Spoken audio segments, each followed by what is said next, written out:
अश्व चिकित्सा। शालिहोत्र कहते हैं, सुश्रुत, अब मैं अश्वों के लक्षण एवं चिकित्सा का वर्णन करता हूँ।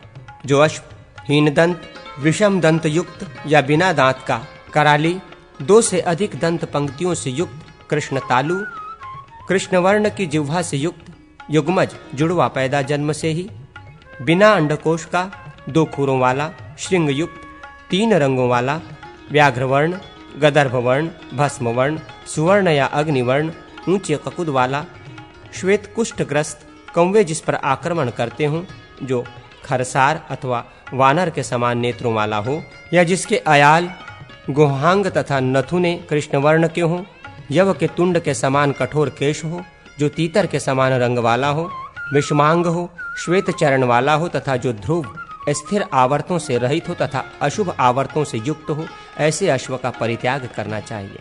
नाक तथा नाक के पास ऊपर 2-2 मस्तक एवं वक्षा स्थल में 2-2 तथा प्रयाण, पीठ और पिछले भाग, ललाट और कंठ देश में भी 2-2, इस प्रकार अश्वों के 10 आवर्त भंवरी चिन्ह शुभ माने गए हैं। ओष्ठ प्रांत में, ललाट में, कान के मूल में, निगालक गर्दन में, अगले पैरों के ऊपर मूल में तथा गले में स्थित आवर्त श्रेष्ठ कहे जाते हैं। शेष अंगों के आवर्त अशुभ होते हैं। शुक, इंद्रगोप, विरव, वधूटी एवं चंद्रमा के समान कांति से युक्त, काकवर्ण, सुवर्णवर्ण तथा चिकने घोड़े सदैव प्रशस्त माने जाते हैं। जिन राजाओं के पास लंबी ग्रीवा वाले, भीतर की ओर धंसी आंख वाले, छोटे कान वाले किंतु देखने में मनोहर घोड़े हों, वहां विजय की अभिलाषा छोड़ दें। घोड़े हाथी यदि पाले जाएं तो शुभप्रद होते हैं, परंतु यदि उचित न पालन हो तो दुखप्रद होते हैं। घोड़े लक्ष्मी के पुत्र, गंधर्व रूप में पृथ्वी के उत्तम रत्न हैं। अश्वमेघ में पवित्र होने के कारण ही अश्व का उपयोग किया जाता है। मधु के साथ अडूसा, नीम की छाल, बड़ी कटेरी और गिलोय, इनकी पिंडी तथा सिर का स्वेद, ये नासिका मल को नाश करने वाले हैं। हींग, पीकरमूल, सोंठ, अम्लवेत, पीपल तथा सैंधल वर्ण, ये गर्म जल के साथ देने पर शूल का नाश करते हैं। सोंठ, अतिस, मोथा, अनंत मूल या दूब और बेल, इनका क्वाथ घोड़े को पिलाया जाए तो वो उसके सभी प्रकार के अतिसार को नष्ट करता है। प्रियंगु, कालीसर तथा पर्याप्त शर्करा से युक्त बकरी का गर्म किया हुआ दूध पी लेने पर घोड़े की थकावट दूर हो जाती है। अश्व को द्रोणी में तैल बस्ती देनी चाहिए अथवा कोष्ठ में उत्पन्न शिराओं का वेधन करना चाहिए, इससे उसको सुख प्राप्त होता है।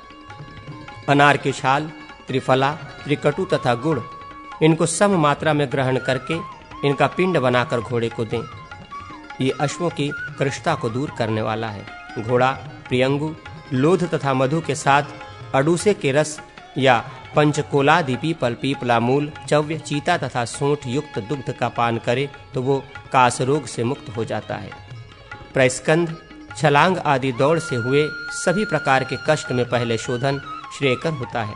तदनंतर अभंग, उद्वर्तन, स्नेहन, नस्य और वर्तिका का प्रयोग श्रेष्ठ माना जाता है। ज्वरयुक्त अश्वों की दुग्ध से ही चिकित्सा करें। लोधमूल, करंजमूल, बिजौरा, नींबू, चित्रक, सोंठ, कूट, वच एवं रासना, इनका लेप शोथ, सूजन का नाश करने वाला है। घोड़े को निराहार रखकर मजीठ, मूलहटी, मुनक्का, बड़ी कटेरी, छोटी कटेरी, लाल चंदन, खीरे के मूल और बीज, सिंहाड़े के बीज और कसेरू, इनसे युक्त बकरी का दूध पकाकर अत्यंत शीतल करके शक्कर के साथ पिलाने से वो घोड़ा रक्त प्रमेह से छुटकारा पाता है।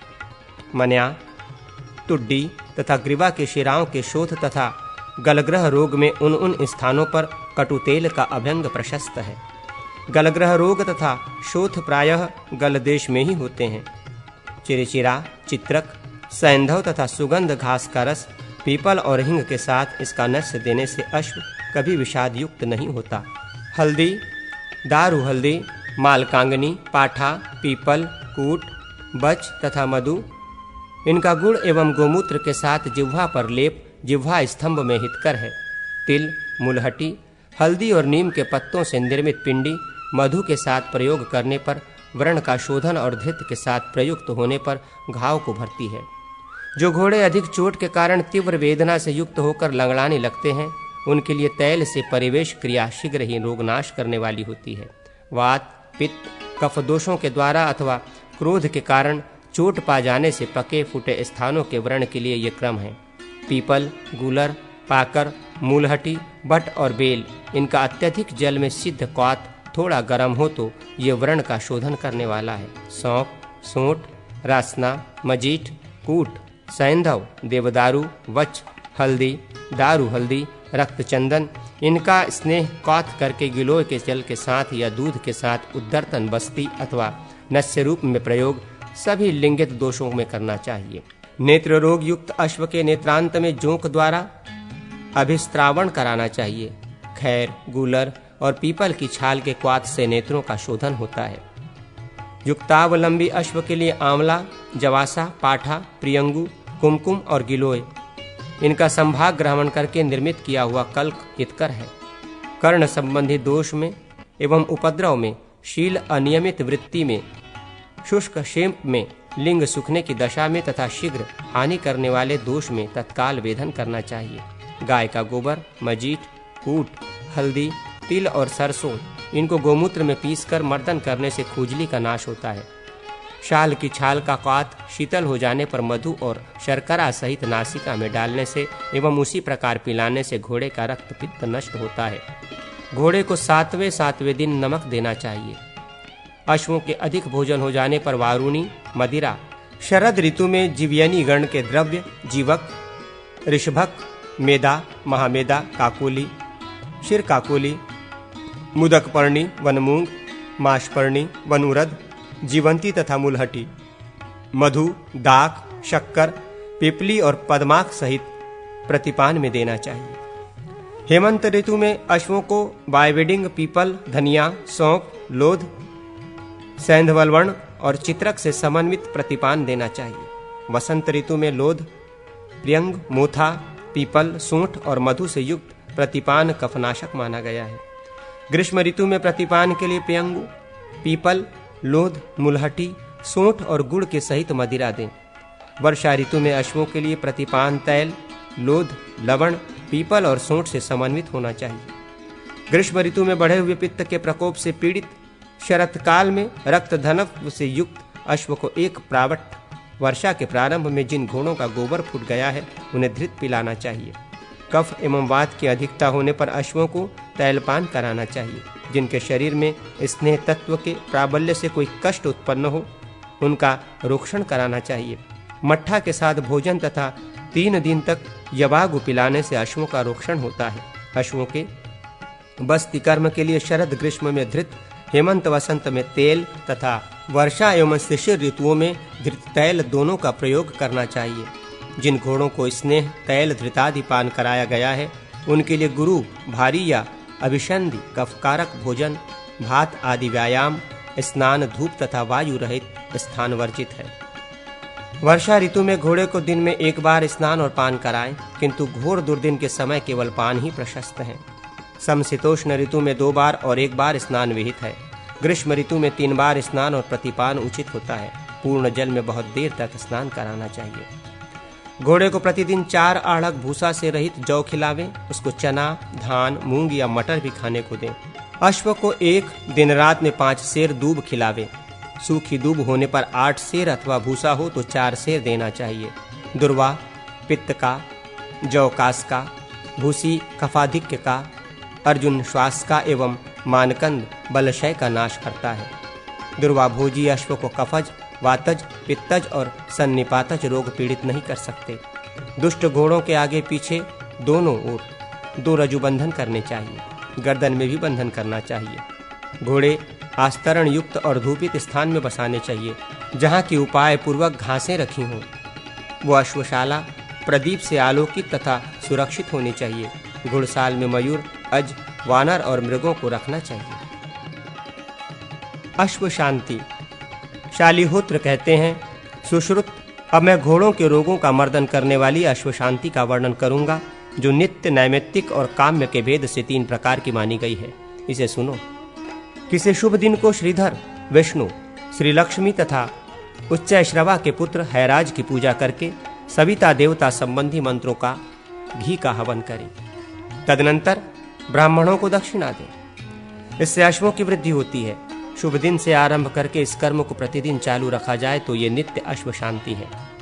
अश्व समृद्धि की कामना से आश्विन के शुक्ल पक्ष की पूर्णिमा को नगर के बाह्य देश में शांति कर्म करें। उसमें विशेषतया अश्विनी कुमारों तथा वरुण देवता का पूजन करें। तत्पश्चात श्री देवी को वेदी पर पद्मासन के ऊपर अंकित करके उन्हें चारों ओर से वृक्ष की शाखाओं द्वारा आवृत कर दे। उनकी सभी दिशाओं में समस्त रसों से परिपूर्ण कलशों को वस्त्र सहित स्थापित करें। इसके बाद श्री देवी का पूजन करके उनकी प्रसन्नता के लिए जौ और घी का हवन करें। फिर अश्विनी कुमारों और अश्वों की अर्चना करें तथा ब्राह्मणों को दक्षिणा दें। वो काम में शांति हुई। अब नैमित्तिक शांति का वर्णन सुनो। मकर आदि की संक्रांतियों में अश्वों का पूजन करें। साथ ही कमल पुष्पों द्वारा विष्णु, लक्ष्मी, ब्रह्मा, शंकर, चंद्रमा, सूर्य, अश्विनी कुमार, रेवंत तथा उच्च श्रवा की अर्चना करें। इसके सिवा कमल के 10 दलों पर 10 दिक्पालों की भी पूजा करें। प्रत्येक अर्चनीय देवता के निमित्त वेदी पर जलपूर्ण कलश स्थापित करें और उन कलशों में अधिष्ठित देवों की पूजा करें। इस देवताओं के उत्तर भाग में इन सब के निमित्त तिल, अक्षत, घी और पीली सरसों की आहुतियां दें। एक एक देवता के निमित्त 100 आहुतियां देनी चाहिए।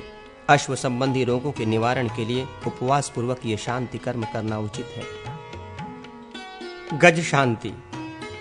शालिहोत्र कहते हैं, मैं गज रोगों का प्रशमन करने वाली गज शांति के विषय में कहूंगा। किसी भी शुक्ला पंचमी को विष्णु, लक्ष्मी तथा नागराज ऐरावत की पूजा करें।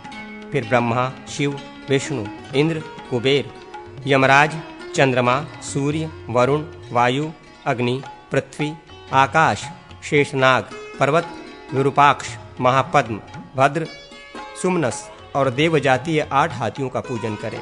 उन 8 नागों के नाम ये हैं: कुमुद, ऐरावत, पद्म, पुष्पदंत, वामन, सुप्रतिक, अंजन और नील।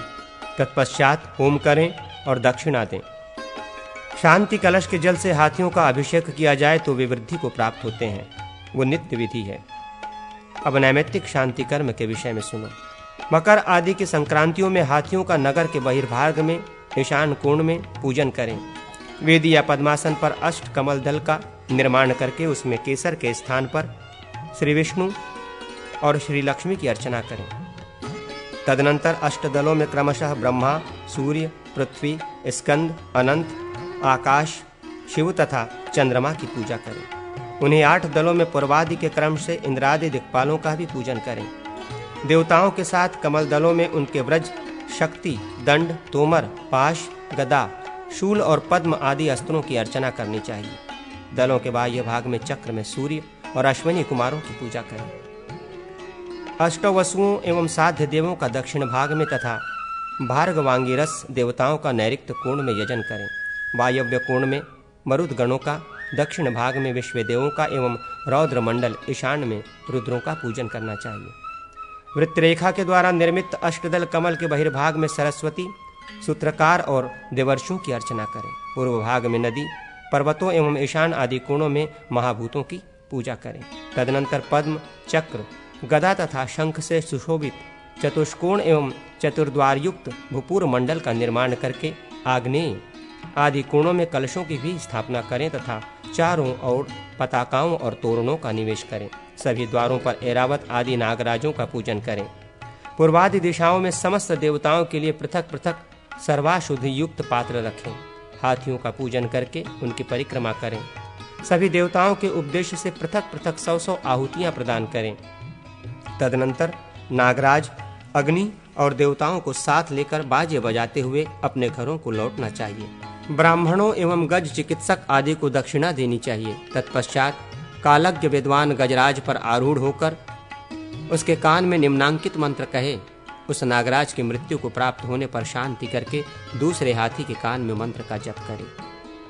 महाराज ने तुमको श्री गज के पद पर नियुक्त किया है।